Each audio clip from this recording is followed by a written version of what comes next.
This is Democracy Now!, democracynow.org, The War and Peace Report. I'm Amy Goodman with Juan Gonzalez. As President Biden and other world leaders gather in New York for the United Nations General Assembly, we turn to a major new investigation by The Intercept about how the Biden administration helped Pakistan get a controversial new IMF bailout after Pakistan agreed to secretly sell arms to the United States for the war in Ukraine. According to The Intercept, the secret arms deal was worth about $900 million, money which Pakistan then used to help shore up its financial position in the eyes of the International Monetary Fund. The Intercept reports the deal was discussed at a meeting in Washington in May between Assistant Secretary of State Donald Lu and the Pakistani ambassador to the U.S., Masood Khan. Pakistan's stance on the war in Ukraine has shifted notably since Russia's invasion and the ouster of Prime Minister Imran Khan, who was removed from office in April 2022. Khan is now imprisoned in Pakistan. In August, The Intercept revealed the existence of a classified Pakistani cable that outlined how the U.S. State Department had encouraged the Pakistani government to remove Khan from office in March 2022, just weeks after Russia had invaded Ukraine. The document stated the U.S. objected to Khan's neutral stance on the war. According to the memo, one State Department official warned Pakistan's ambassador to the United States that, quote, all will be forgiven in Washington if Khan is removed. Since Imran Khan was removed from office, Pakistan has shifted to support the U.S. and Ukraine on the war. At the same time, Pakistan has cracked down on supporters of Imran Khan, and elections have been postponed indefinitely.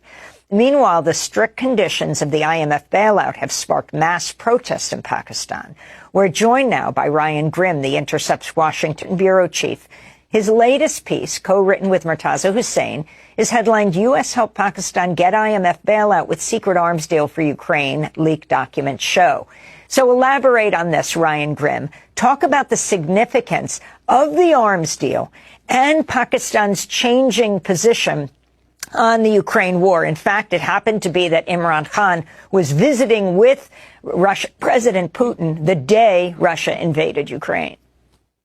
Right, on top of Khan's neutrality, because Imran Khan had tried to play a balancing role between the United States, Russia, and China generally. On top of that, he happened coincidentally to be in Russia on the day of the invasion for a long-planned bilateral agreement, and that absolutely infuriated Washington.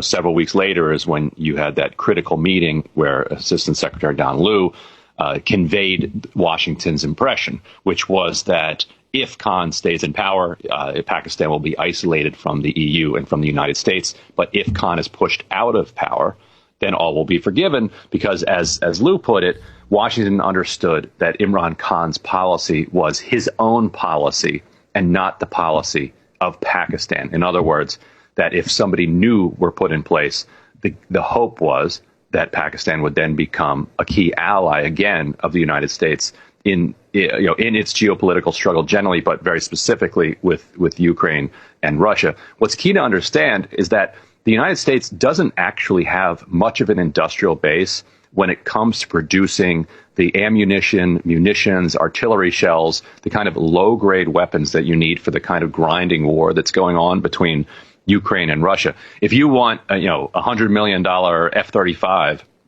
that they're going to lose when it crashes, then the United States is able to produce those, because entire lobbying infrastructures and executive suites and entire, cities outside of Washington, gleaming cities and skyscrapers can be built up around those. But just producing artillery shells, that's something that the U.S. has kind of outsourced to countries like Pakistan in the past. And so Ukraine was very quickly running low. So what our reporting found is that by August of 2022, so just a few months after Khan was ousted, according to the documents that we reviewed, Pakistan was producing significant amounts of artillery that were being paid for by the United States, shipped to Ukraine and in taking part in the war over there. As the economy continued to collapse, Pakistan needed an emergency IMF loan, and the United States agreed to confidentially tell the IMF about the weapons program and about the money that Pakistan was getting from the weapons program to kind of bridge the financing gap that was necessary. Otherwise, there would have been a complete economic meltdown in Pakistan. And Ryan, in terms of the use of the IMS like this as a political instrument, essentially, what was the impact of the package and the reforms, so-called reforms that the IMF always requires of countries in Pakistan, on top of the political convulsion that has been resulted from the removal of the prime minister? Right. As you know, these reforms always come at a price to regular people in the country, these kinds of structural adjustments that are insisted on by the IMF. And because of that, the IMF always insists that it negotiate with an elected government that has a mandate from the people. Now, mandate can be broadly defined because often it's very directly going in the face of what the will of the people of that particular country is. But at least they want an elected government in place that they can kind of pin these reforms on. They ended up having to raise energy prices by nearly 50% to get this IMF loan. And so the government that followed Imran Khan was able to strike that deal before it turned over to a caretaker government.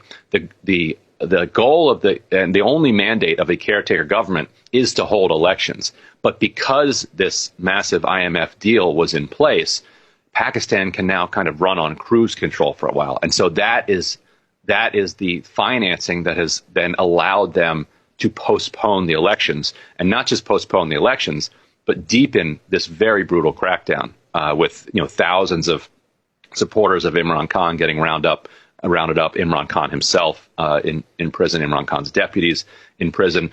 This dystopian censorship where Pakistani media outlets are told that they're not even, by the military, that they're not even allowed to mention Imran Khan, which creates these bizarre situations where if he's in a photograph, they'll put kind of like a chyron or some image over him to not run afoul of this bizarre blanket censorship regime that's underway. And so that has all been enabled by this IMF loan, which enabled then the postponing of the elections.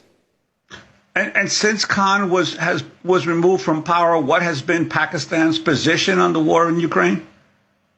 Interestingly, the Foreign Office yesterday, in response to our story, flat out denied that they're providing any weapons for the war in Ukraine. Nobody believes that. We're not the first to kind of report on this. We're the first to confirm it with documents. But there's been plenty of video and photographic evidence of munitions made in Pakistan that are being used in the Ukraine war.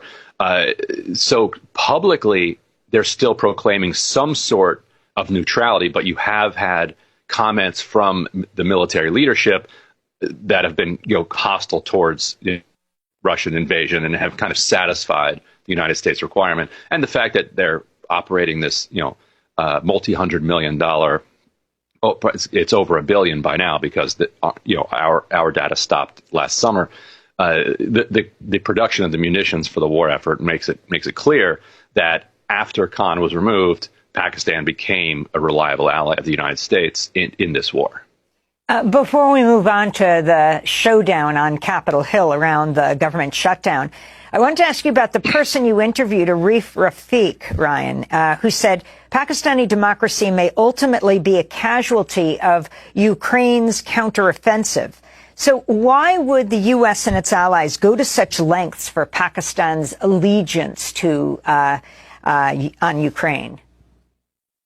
Yeah, as you've covered on this show for so long, when the United States has a primary foreign policy objective, in particular when it's a war, everything else falls away.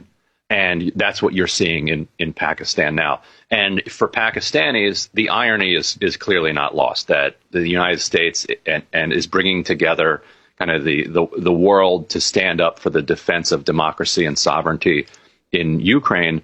Meanwhile, quite deliberately and openly sacrificing democracy in a country of 230 million people in Pakistan. That democracy is being asked, to sacrifice itself for the one in Ukraine.